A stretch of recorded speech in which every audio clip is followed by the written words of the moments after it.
Yeah, this is the Break It Down show, and I'm here with a very special guest today. An old friend of mine. We go back close to 40 years, back to his days when he was had his own kickboxing and boxing school in Fairfield, California. I was a young sports writer. It's Jacob Stitch Duran. Yeah. I knew Jacob when he was Jacob, and the world knows him today as Stitch. He is a National Boxing Hall of Fame inductee, in fact, inducted this year. Nevada Boxing Hall of Fame as well. Star of Rocky Balboa and the Creed franchise. He has his own autobiography, which we will talk about as we go on here. And he has a documentary by the same title. It's called From the Fields to the Garden. Welcome, Jacob. You don't need me. You just spoke my whole story, though, bro. Thanks for having me on, Ron. Yeah, it's good to hear from you. When I told Charlotte that you called and that you want to do an interview, she goes, Ron Jackson from Vacaville? I said, yeah. You were there when I was nobody. Well, I was Jacob, but you were there when I saw my dreams starting to come to fruition. Yeah. And you helped a lot by doing a lot of articles. So I want to thank you, man. And you're worthy of it. What goes around comes around. Always a class act, and people need to know that this is a man. I've interviewed people from all walks of life, and this is a man who never forgot his roots. Yeah, and you'll find out why in a little bit here. But let's start with the title of your autobiography, From the Fields to the Garden, is the most appropriate title I could think of when you think about your origin story. So if you kind of just tell our listeners a little bit about what the meaning of that is. Yeah, my sister-in-law Dorothy's the one that gave me the name From the Fields to the Garden, but it's really conducive, like you said, Ron. I grew up as a farm worker. Those were the fields. I literally was born and raised in a migrant camp, and my address and my birth certificate is CPC number 12, wow. California Packing Company. Yeah. And then I grew up in Hadley's camp, and in those days, when you lived in, let's say, like Hadley's camp, when you worked the crops that they had peaches and nectarines and stuff like that, and that's where I lived. And then I moved to Planada, a little town about 3 miles away, and that's where I grew up at. But so those were the fields, and the garden was my goal, was to make it to Madison Square Garden. I think I was there 3 weeks ago. I've been there many times. Yeah. I'm there so many times that all the ushers and security, they already know me. Nice. So I come back to New York and I'm thinking, wow, dreams do come true. Yeah, absolutely. Yeah, and what's really exciting is you just finished a documentary by the same title. And so kind of let everybody know kind of where we're at with that, because there's a really cool story there about going back to your hometown. Yeah, it's, things just happen. Today, to what's happened to me right now, my whole life, Ron, I've never asked for one job. I just can't kiss nobody's butt, man. It's just not my nature, right? So these people came up to me. In fact, it was like the third attempt. I had other people that just like to do a story on your life, documentary. And I'm the kind of guy, you want to do it, let's do it. And so this third group came to me and they offered. I said, well, let's do it. So yeah, they grabbed some great footage, man, and got a lot of good interviews. And it's about 98% done right now. They got to do the polishing and, like Top Rank, we got some of Top Rank footage. We got to make sure they sign off, just the legalities to that. Right. And but I'm looking forward to it. Michael B. Jordan is in it. He gave us some great interviews, and his group are helping us. They're educating us on how to present it to Amazon, to Prime, nice. Which are their distributors. And then, but I got other people that have Netflix and all that. So yeah, their next step is putting in film festivals. So I'm looking forward to that. You've got a who's who of boxing, I imagine. I got Tyson Fury, Shane Mosley Jr. I got in MMA, Cain Velasquez, Scott Coker, Uriah Faber. Right. I got Vladimir Klitschko. They literally interviewed him in Kiev. Wow. So I've been blessed with all these people coming forward and telling their stories about me. Yeah, which is nice. And we'll definitely get to Vladimir in a second. I did want to talk. You were able to do a showing with folks that you grew up with in those early days. Yes. What did that mean to you personally? Well, it meant everything to me. Normally producers, when they do documentaries like this, films like that, they don't show them in public. until they start going to film festivals and all that. But I talked to these guys with the conditions that's going on with immigration and all that stuff. A lot of the people they're sending back are people I worked with, so I understand that mentality. None of them were ever criminals. So anyway, just as a motivation to the ones that I grew up with in the migrant camp and the ones that I grew up with in my little town that we all came up as farm workers, I invited them to a private screening in Merced. And my little town in Merced is 9 miles away. Merced was the next biggest town. Right. It was like 20,000 when I was growing up. Mm-hmm. But they have a famous El Capitan Hotel on Main Street, and then the Merced Theater, both historical places. Well, we used the hotel, El Capitan Hotel, as a host hotel. So everybody gathered. And during that, we had mariachis playing for the guys. And so people haven't seen in 50, 55 years. Wow. And then what we did is a tribute to Cesar Chavez and the farm workers. The hotel to the theater is a 7-minute walk on Main Street. So we all walked together to the theater as a tribute, to the farm workers. And we got to watch the film. And majority of the people that responded said they cried. Yeah. And the reason why, Ron, is because a lot of my stories were their stories. Right. There was a story that I've never really mentioned, and but I told them that my father was an alcoholic. Mm-hmm. He died as an alcoholic. But as you break it down, all these parents, all these fathers that work in the fields, a lot of them were alcoholics. In our little town, there's 3 bars and 1 store. Mm-hmm. So after work, these guys work as hard as could be. They go out there and have their beers, right? And but I think that story resonated with a lot of the friends that I brought in. In fact, I know it did. Yeah. So now we're looking forward to putting in film festivals and all that, and I'm sure somebody's going to pick it up. Yeah, I'm sure of that. Yeah, and it's real inspirational because it's my story, it's your story. Yeah, I can't think of a more appropriate period of history than probably now. Yeah, to be telling that story. So take me back to Fairfield. About the time that I met you, maybe a little bit before, when you established your school, and just kind of what was the dream? When did that start? Like in your mind? Well, when I got out of the military, I lived in Oakland. I got a job with RJ Reynolds Tobacco Company, and they were great with me. But it was time to move up to the suburbs, and so Charlotte and I we bought a house in Fairfield and lived there for a while and all that. But I always had that dream of having my own gym. And I go to one of my accounts and by Armijo High School. Mm-hmm. And there used to be an old Kenny shoe store. So good sized building. Well, the owner cut his store in half and he left that other half. So he says, look, if you want, I'll give you a couple months free if you want to put your own school with a credit card. I bought the bags, I bought the carpet, I bought the mirrors, and people had already recognized me as a top trainer. I was working with Dennis Alexio at that time, Dan Bam Bam Stell, and had all these great fighters. So I opened up ASK, the American School of Kickboxing, like this, crazy. But it was already successful because people already knew me. And I trained, a lot of the top fighters and then, of course, kids and adults and all that. And that's how I got started. Do you remember the first time someone uttered Stitch? Well, people ask me how I got the name Stitch, and I'll tell you. And if you remember, Dennis Alexio at that time was the best athlete I ever met in my life. Yeah, they retired his number in Vacaville for what? Baseball and football. Probably. Yeah. And they did. They did. And but a great athlete. And I had just, I was in Thailand. I trained in Thailand, and when I moved to Fairfield in Vacaville, they had a YMCA.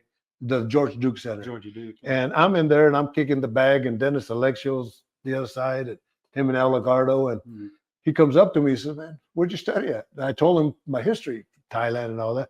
Started working together, and so that's how I got going. But Dennis's sparring partner, Dave Rooney, we did a show in Vallejo at the fairgrounds, and Dennis fought and Dave Rooney fought. And at that time, I was making the transition into being a cut man. Knew nothing, right? But Dave Rooney had got a little cut. Knowing now what I know now, it was a small cut, little incision. But the guys used to get tape and they used to cut make butterfly little strips. So I butterflied him. He says, "Oh man, I'd have to go get stitches. I'm gonna call you Stitch." And that was how Dave Rooney. That's how my life started. And I tell people, till this day, I don't know if Dave Rooney knows how much he changed my life. Yeah. Last time I heard, he was a fisherman somewhere up in Alaska. Yeah. You know, so that's how the name Stitch came to be. And it's funny because a lot of people in this industry don't even know my real name. Yeah, I was going to say that. I do remember us calling you Stitch, Yeah. but it was always Jacob. Yeah. And now, of course, it's universally Stitch, and I understand why. Yeah. So I'm doing my second movie with Michael B. Jordan, right? Right. And no, I take that back. I'm doing the third movie with him. And I'm wrapping his hands. I said, Michael, do you know my real name? He says, Stitch. I said, no. Do you know my real name?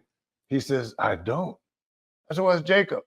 He said, you don't look like a Jacob. You know, that clip right there is in the documentary. That's awesome. You know, not that clip itself, Yeah. but they asked him the same question, and he responded the same way. You don't look like a Jacob. You know, and I didn't. You know, all my friends were Rudy and Pancho and Jose, and you know, and I was Jacob. You know, but it's a name of strength now that I know. Right. Well, I always like to know what people their what I call their destiny moment, and you tell me if it's different. But I thought when you made and again you were working for JR Tobacco Company and JR Reynolds Tobacco Company, and then you made the jump to Vegas, which was a huge jump. Can you tell people about that? You know, that, and was that a destiny moment, or was that a later moment? This what do you define as maybe the thing that changed your destiny? That was a good point. That was the destiny moment. So I'm with RJ Reynolds, and I put in for a transfer to Las Vegas out of the blue, you know. And I wait, and finally I get a call. Say, look, man, there's an opening in Las Vegas. There's no travel. Everything is metro, but you got to be there in a week. I couldn't be there in a week. Right. I talked to the manager. He gave me 2 weeks. I swear. In 2 weeks, I transferred my school to Randy Bassart, one of my kickboxers. I put my house on the market. I sold it. In 2 weeks. Took a loss. I put my family in a U-Haul. I drove 9 hours, called my mom and told her I had a new phone number. And then when I got here, the position that I got was a secondary position, it was a lower position. I took like a $25,000 a year cut in pay. Wow. And was it difficult? Yeah, was it that defining moment? That was. And you know, and things were rough in those early. There was a point where I lived right across the street, and my brother Michael he lived there also. Right. And him and his wife came and they visited Charlotte and I, and he thought we were fighting, but I couldn't pay my rent. Yeah. Right. And I asked him for some money. I think it was like $1,000. And I said, well, can you make it 15? Right. And he did. So I paid my rent and never looked back. And then, but when I paid him back, I paid him back with some good interest. But he was telling me about 3-4 months ago that he couldn't afford to have given me that money. Wow. You know, and it kind of brought a tear to my eye. Yeah. I said, wow, you know, you made a sacrifice for me. Yeah. And so from there on, man, it's been, you know, I challenged the world. And then at that time, RJ Reynolds was starting to downsize. So they offered us a package that if you leave, we'll pay you for a year, benefits and everything as you were working. So that was my opportunity to get out. And I got out and started concentrating. At that time it was boxing, working with fighters. Because people thought I was just a cut man, but as you know, I was a coach. Exactly. I was a coach before I was a cut man. So I used to do pads, but I always had a 8 to 5 job. Here in Vegas, the pros train from like 12 to 3. Yeah. So I would sneak off work and boom, my phone would ring. I'd be yelling out, hey, hello, it's Jacob here. I'd be running outside, you know, because I'm still working 8 to 5, right? And but from there on, it just grew and grew, and then it was boxing at that time, and then I knew Dana White before the UFC, and I'm doing a K1 kickboxing at the Bellagio, and he asked for my card, and he called me the next day. He said, look, we bought the UFC. Want to see if you'd be one of the house cutmen, and of course, it was a great opportunity. So me and Leon Tabbs, the original cut man from UFC #1, they brought him in from Philadelphia. We structured that program that they use now, and kind of changed my life, you know, and worked with so many great fighters, and just brought me up to the forefront. So was that kind of the big break? That was 100%. So I always told my friends your story in the loose sense, you know, that I said I have an old friend who sold everything, moved to Vegas, and threw himself into his passion, and look at him now. but I missed all those details, and there's Yeah. a lot of those details in Ooh, there. it was a Ton of sacrifice. detail. And the thing about it, Ron, I'll never forget. We're in a U-Haul, right? Mhm. So we drive. We spend the night in Bakersfield, Mm. and once we drive into the parking lot of the hotel, excuse me, on the road, the cops shot and killed this one guy. He's laying down in the middle of the road, And I'm thinking, wow, I hope that's not a bad omen. But better him than me, Yeah. So it came out okay, and I moved to Vegas, and here I am. Yeah. It's been a blessing. Well, my son Tristan would be mad at me if I didn't bring this up because he wanted me to bring this Sure. up. The Forrest Griffin Bonner fight. Yeah, You were in Griffin's corner. that was the coming out fight for all of us. Yeah. Forrest, I love them both, and so that fight there was the defining fight, and because when they did the reality shows, I always worked with Forrest. I worked with both of them, Mhm. but in that one, it was a brutal fight. And Forrest got cut here, and I work him, I keep him in, and the decisions being made, and I'm standing there next to his coaches, and Forrest is there, and the coach says, Stitch, I'm not gay, man, but I got to give you a kiss. Thank you. Give me a kiss on the cheek, right? And they made the decision, and Forrest won, and they gave them both the contract. But going fast forward, even with Forrest, when he fought Shogun, the first UFC fighter with a pride fighter, Mhm. and Forrest ended up with that big old cut here. Mhm. I kept him in the game, and he ended up winning the fight. And he had sent me a nice gift card to a nice restaurant, So Mhm. yeah, but that was a coming out fight that made the UFC, and it was nice to have been in the winner's circle. Wow. Well, there's two things I wanted to ask you about. One is that I've been really impressed with is the science that you've learned behind cuts and how to deal with cuts. But first, I want to ask you about Chuck Bodak. I heard in an interview that he was one of your kind of mentors, somebody that you had discussed things with. And Yes. tell me about Bodak, because I met him one time. It was before the Alexio fight when you were in Alexio's corner in Vacaville. And we got him. I picked him up at the airport, took him to his hotel room. I said, "Mr. Bodak, we have a king size bed for you and everything." And he says, Sleeps on the floor. Yeah, he said, "Don't worry, I sleep on the floor." Yeah. He was the character. And people that don't know Chuck Bodak, this guy worked with Muhammad Ali, and I mean, Who did you see? The Chavez, Oscar De La Hoya, probably Marciano or something. Yeah. I mean, it goes back. But yeah. So tell me about Bodak. How did you end up meeting him, and what seeds of inspiration did he give you? Chuck was the first guy to welcome me to Las Vegas. Wow. Oscar De La Hoya fought Macho Camacho. Mm-hmm. Raul Marquez fought Keith Mullins. Raul Marquez was the IBF middleweight champ, and he was defending his title. He was a semi-main. And I worked with Raul, and Raul ended up with 5 cuts. Here. Matter of fact, he's in the documentary talking about that story. Jeez. I kept him in there, something like 70 stitches. I kept him in that game, and he ended up winning the fight, right? Chuck Bodak was the first guy to come up to me and didn't know me. Mm-hmm. And he said, "Man, that's a great job." Wow. Cutman in those days wouldn't give compliments, right? And he was old school. He was old school, man. Mm-hmm. So from there, we became real good friends. And and when I did a film, I interviewed him. I was going to do a film called Boxer's Nightmare. Mm-hmm. In fact, I did do a film called Boxer's Nightmare. Never did nothing with it. I'll send it to you so you can look at it. But we went to Tustin, California, where Chuck was at, and where he lives at.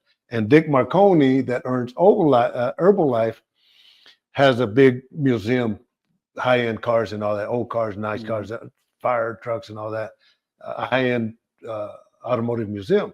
Well, Chuck Bodak lived in a caboose behind the museum that Dick Marconi did for him. So when we went to go interview Chuck, Dick Marconi was at the museum, and he says, "Where are you guys staying?" Me and John Barnhouse. So we're staying in some little motel down the road. So he took us to the Embassy Suites. He got us a room. He wrote me out a $10,000 check. We used that for the editing, and I was going to do a film called Chuck Bodak, the Shaman of Boxing. Right. But we had so many interviews with so many legends that we put one together called Boxer's Nightmare. And never did nothing with it, but I'll give you a quick rundown on that. The young man that helped me out, John Barnhouse, what happened is, in those days, everything was paper. So they did an interview on me in a magazine, and he had read it, and he called me and contacted me. So look, I just finished graduating from the American Film Institute. I need to practice. Love to help you. So him and I did it together, just us. And with that $10,000, we did the editing. And John passed away a year and a half ago. You know, lived in Denver, and I hadn't seen this film in 20 years, Ron.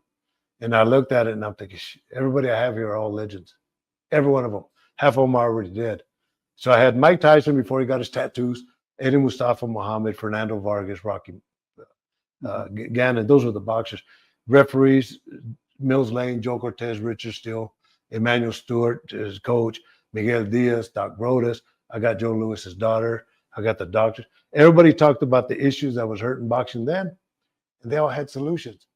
And I never did nothing with it. Well, now that I'm at a little higher status, I saw this film. Now, when I finish Boxer's Nightmare, I'm going to go and interview MMA guys, because the issues that happened to boxers then is still happening now. Plus now it includes MMA, dementia pugilistica, taxes, managers, dehydration, everything that pertains to combat sports.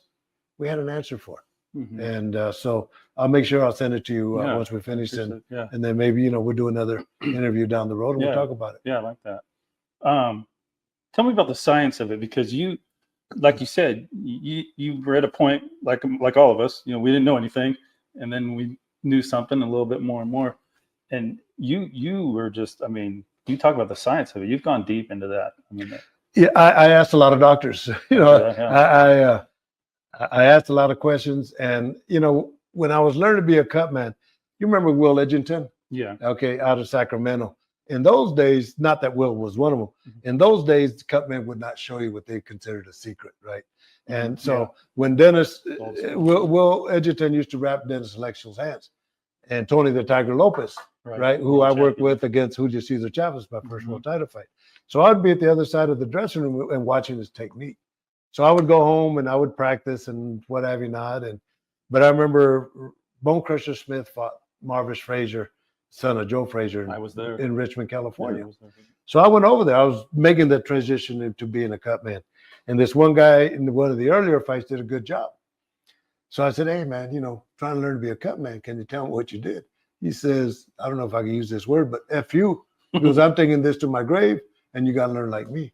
Wow. And he walked away. I felt about this big, Ron. But that was a mentality then. Yeah. And I said, I'm never going to be like this man. Never.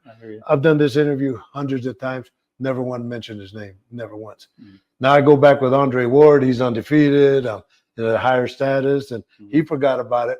But now him and his son want to take a picture with me. So I'm like this. That's all right. You just let me know that I don't want to be like you. You just encourage me to help people out. And that was just, So that's story, and I'm sticking to it, man. Wow. Okay.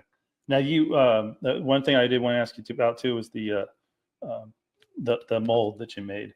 That the idea that you had and the chaos well. The chaos well. Yeah. Which is just out of necessity, right? Well, it made so much sense. Can I go get it?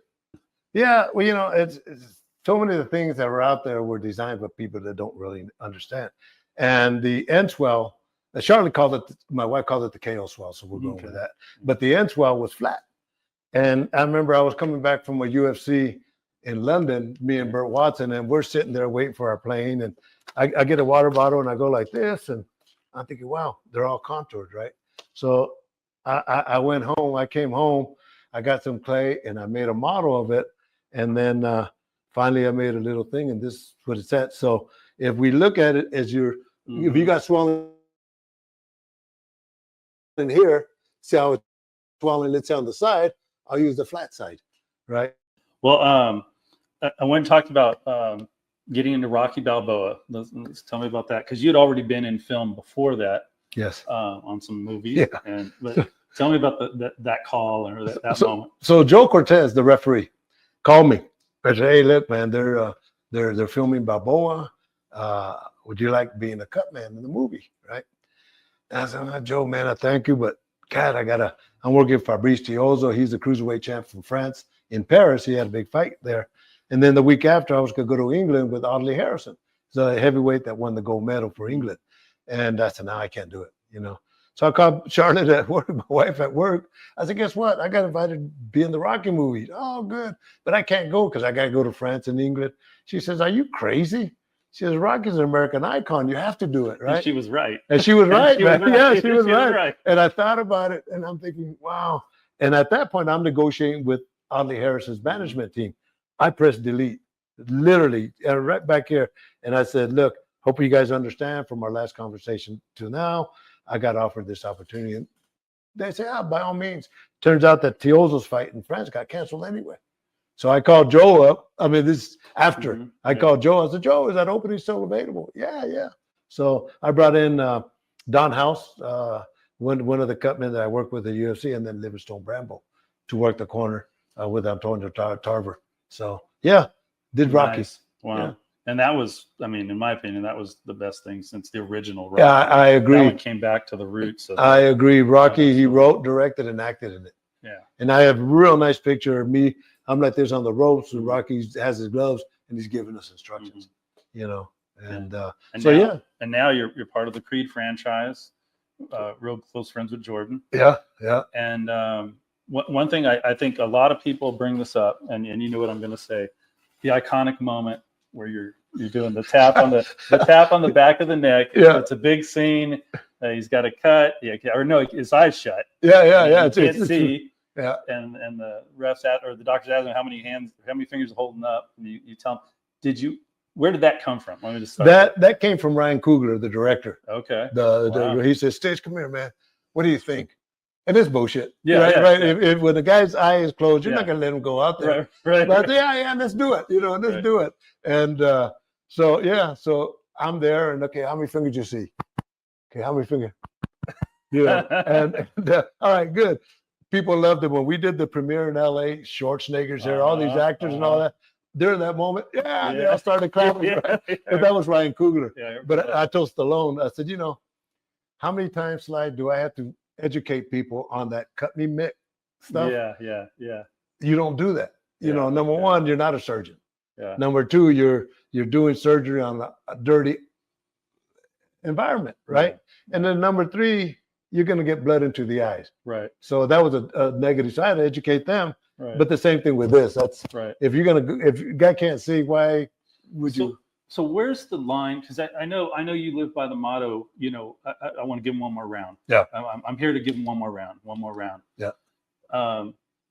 When do you have to say, son, you're done? I don't want you to get hurt anymore. We can't. I mean, have you ever had that? Yes. Like I tell people, I don't say nothing in the ring. That's not my job. But if I do, trust me, take my word for it. Andre Duran fought Jose Esquetegui, the rematch. And the first one, close fight. And Andre Duran's uncle went to the other side of the corner and cracked the fighter, and there was a big fight in the ring. Anyway, on the rematch, Andre Duran is taking the kind of shots, Ron, that I look at will create long-term damage. Come out through here, right? Yeah. And I'm looking, and the doctors are talking amongst themselves. And so I get into the corner, and I'm working on him. And I said, look, I whisper, the doctors are thinking of stopping the fight. Do you want to continue? And just a small no. But stop the fight. No. And Virgil Hunter and his grandfather were the coaches. They were in the corner. No, one more round. I said, nope. Once he said no, he's done. And people didn't understand and all that. So he lost the fight. But 8 o'clock in the morning the next day, him and his wife called me. And they said, Stitch, I just want to thank you because I had nothing in me. Yeah. And then I think last time Benavidez fought here in town, I hadn't seen Andre Duran in years. He comes up to me, Stitch, man, I love you, man. Thank you for taking care of me. And because of you, I'm still speaking well. Yeah. And I think now he has a podcast and all that. So, but that's, those are moments when you look at them because they're gladiators, but deep inside, they're all babies, Ron. Yeah. And, my job is to take care of that baby. Yeah. So. Well, and I think that's a good entryway to Vladimir Klitschko because you two grew very close. Yeah. Just tell people about that relationship and that period of time because a very monumental, epic period. So I met Vladimir. Well, I didn't meet him. In 1991, December the 12th, 1991, 92.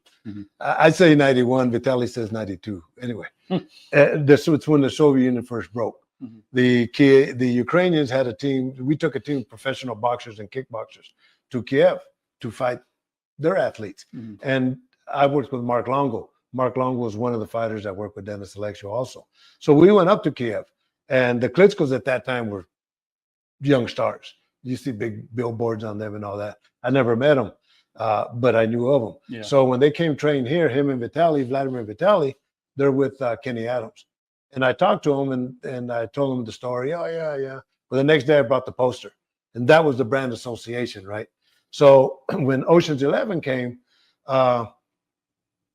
no, I take that back. Boom, boom, boom, boom. So then the movie came, and I got to be Vladimir's cut man in the movies. Mhm. All right, only because I got addicted to movies. You know? Yeah. I want to do another one, you know. And that was my second movie. I think Soderbergh. Anyway, so the fights go on and all that, and Vladimir had lost his first world title fight. He lost his world title fight to Lehman Brewster, and at that time, Emmanuel Stewart was commentating for HBO. Mhm. So me and my buddy Steve are watching people walk into the arena for the fights. And Emmanuel Stewart says, Vladimir wants to talk to you. Emmanuel wants you. Vladimir wants you as a cut man. And I tell him, I said, did you see what I saw? You know, so sure enough, I ended up working. He fought Devereux Williamson. His first comeback fight from losing his world title to Lehman Brewster was against Devereux Williamson, outdoors at Caesar's Palace. I mean, God, don't get no better than that. So give you a little behind the scene. So I'm outside watching the fights, and when, hey man, come here, man, Vladimir needs you. Well, he's warming up, and somehow he punches himself and gets a nosebleed. So I'm working on him before the fight, Oh, right? gosh. So, like I say, I always look at the fights as a ref, as a judge, right? So the first 3 rounds, he won. Vladimir won. Didn't look great, but he won. On the 4th round, he gets dropped by Devereux Williamson. I'm thinking, okay, more of a flash knockdown. He was okay.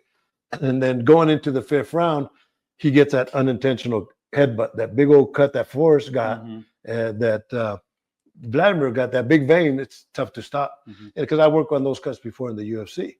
So Emmanuel Stewart's on this side, Vitali's on this side. I go to Vitali's side and I whisper to Vladimir and Vitali. I said, look, you have a bad cut. You're winning the fight. I'm going to have the doctor stop the fight. And Emmanuel didn't understand. You know, I don't think these guys understood. So when the doctor came in, Dr. Goodman, I worked with her many, many times. She goes, what do you think, Stitch? I go like this. I open up the cut. That's pretty bad, right? She stopped the fight, went to the scorecards. He ended up winning the fight and became world champion for that 8 years after that. Jay Nady, a couple of shows down the road, the referee at that time, he says, Stitch, come here, man. Did you do what I thought you did? Did you open up that cut in front of the doctor? I said, I did. He goes, that was ingenious, you know. And so Vladimir, I worked with him and Vitaly the last fight. So the last fight I worked with him, and this is how we ended up our career.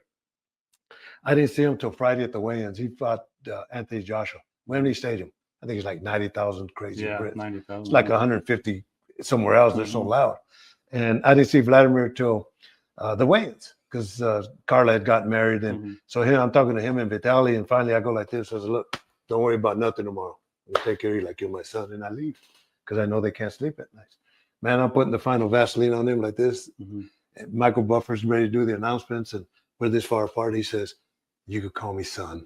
Oh, shit, man. That gave me chills, right? In the video, he says, you know, I asked him, can I call you father? You know, but it's the same relationship, right? Yeah. So again, but best fight he ever had. And he lost his title, but best fight he ever had. The last time I saw him in person was like 3 months later in Germany. And Barry says, I said, Vladimir, that one moment, why?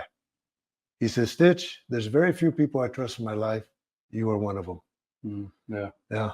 That's pretty deep. I mean, to have that kind of relationship. Oh, it's tremendous. And it hurts me every time I see him, you know, fighting Russia and all that. And, you know, Vitaly's the mayor. And, you know, Vitaly tells me, he puts his hand on my shoulder. He says, Stitch, the Klitschko legacy has ended. That's when we're ready to take off, leaving the dressing room. He goes, you have been with us the longest. You are always welcome to my house. I love you, you know. I said, all right, but when you become president, I want to be invited to your inauguration, you know? So that's how we left it off. Nice. Yeah. Nice. Tell me about some of these other people you work with. Tyson Fury, I think is, I mean, uber talented, an amazing character. Yeah. What was it like working with that guy? Yeah, it was good. You know, Jorge Capetillo was the cut man, but he's not a cut man. He was just there at the right place at the right time, doing the wrong things. Doing You the know, wrong thing. yeah, he's not a cut man, Yeah. but he's a friend of mine. So I met with him after that, and I said, look, you know, you brought up the credibility of a cut man up to the higher standards, but there's some things that you did wrong. And let me correct you on that, because next time Tyson Fury fights, all eyes are going to be focused on you doing the work, right? And so we went through these motions and all that, and then when it was time for the next fight, he's the one that recommended me to Tyson Fury. He says, get Stitch, because he's a cut man, you know. And then I think Bob Arum requested that also. So when I met him at the gym, we shook hands and all that, and then we went through looking at his cuts and told him the guys did a good job and what have you not. And I said, look, Tyson, I just want to let you know, well, a couple of things. I said, you know, I work on sponsors. Do you mind if my outfit is same colors as yours? And I put my sponsors on them, and he puts his hand on my shoulder. He goes, Stitch, you can do whatever you want, just no drugs, alcohol, or firearms. Fair enough, right? That's it. Yeah. Easy enough. Yeah, that was easy enough. Fair enough, you know. So, but we go by, we look at the cuts, and I said, look, one thing, Tyson, is I don't wait till you start swelling. I'm going to be keeping ice on you every round to maintain any swelling, and just kind of, you know, make sure you walk out as handsome as you walk in. Because I know the game. So I'm saying goodbye. He's on his shorts, ready to go take a shower in the dressing room, and gives me a hug and a kiss and says, thanks for putting ice on me. Moment like that. Yeah. But I know it means everything. Yeah. You know. What about Mike Tyson? What about that Yeah. guy? You know, Mike. Who is Mike Tyson to you? Well, you know, we used to train in the same gym way before Mike got his tattoos, right? Yeah. And we used to train, and I was always good at doing pads. So I said, dang, one day I just want to do pads with Mike, you know. At that time, He's fast. yeah. Well, you remember Panama Lewis, right? Yeah. Okay, well, Panama as crooked as could be, right? But he was working with Mike, and he called me and says, hey, man, see if you do pads for Mike. I said, yeah, of course, you know. So we're doing pads, I think a couple of weeks of work, and it was great. And then he took off because I think he was getting a divorce, and then Freddie Roach took over. So I got to work with him in that, and then of course I got him in the documentary. But then I worked with him in this last Jake Paul fight, and that was nice. You know, just, you know, Mike we go a long ways, you know. And I remember Danny Batchelder was one of his fighters that he used to manage, and he fought in Phoenix. And Mike's in the dressing room, and man, he ordered crab legs and all that. But he's telling the stories about when he was in prison, and he goes, yeah, man, I'm on the phone, and this guy keeps walking back and forth, and, you know, looking at him, we keep an eye on him, still on the phone. And the guys come up to me and say, look, Mike, don't worry about him, man. He's no issue, but we got you covered. The guys have got Mike Tyson covered, right? So he's telling me all these stories, man, which was awesome. But yeah, great relationship.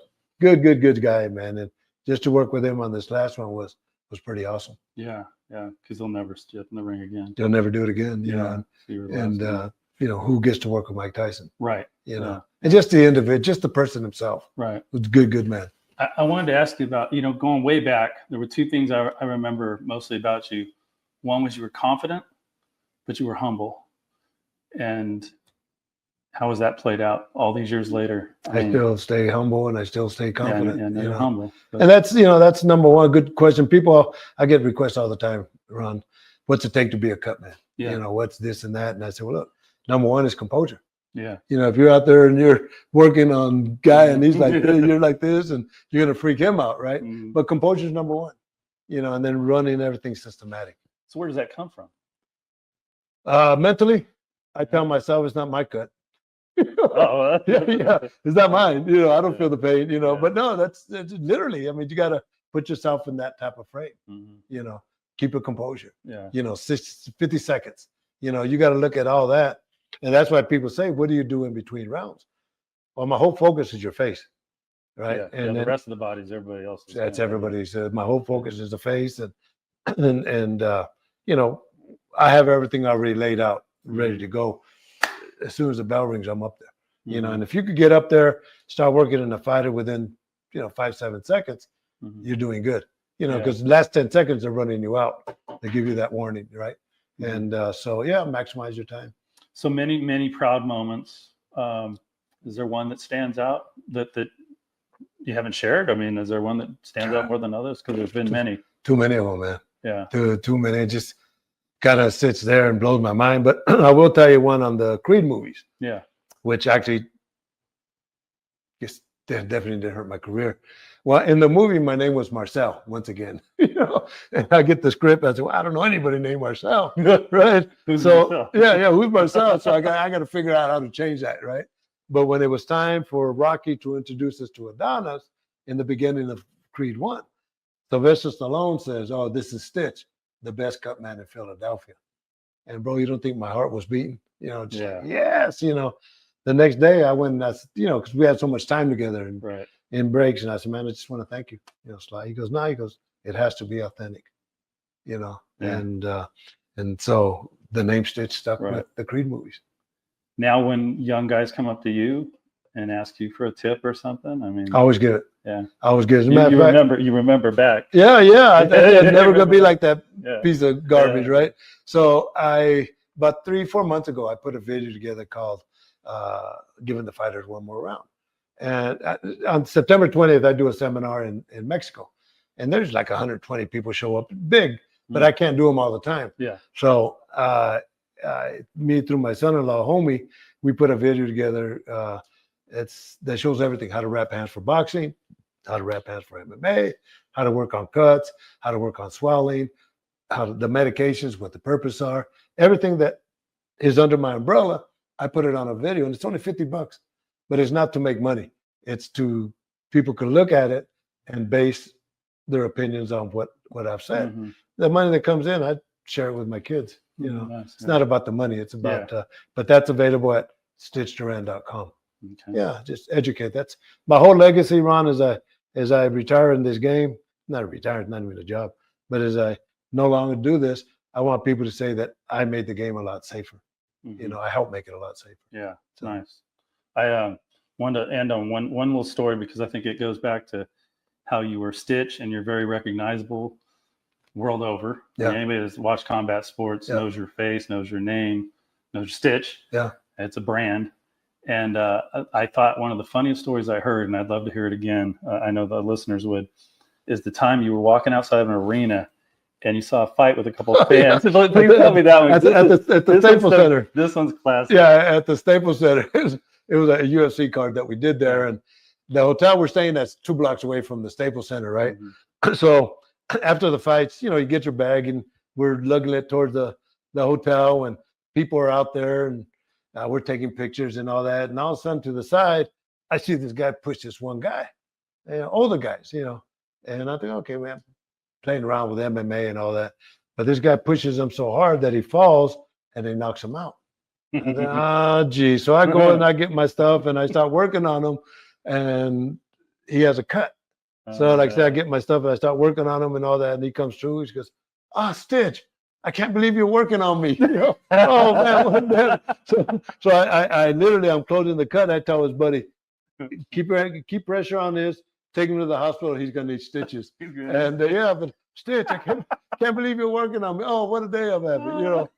To this day, I never knew what happened to that man. Yeah, I always wonder what's the that was a classic, man.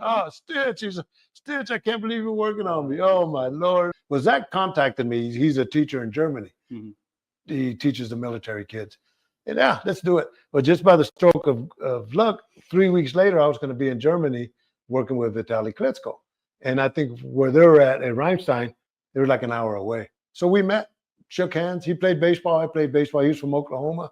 And we shook hands and did the book, became a top seller. Nice, yeah. It's the kind of stuff we do. Ron Jackson calls me for an interview. We're doing it. So thanks for everything, Ron. God bless you.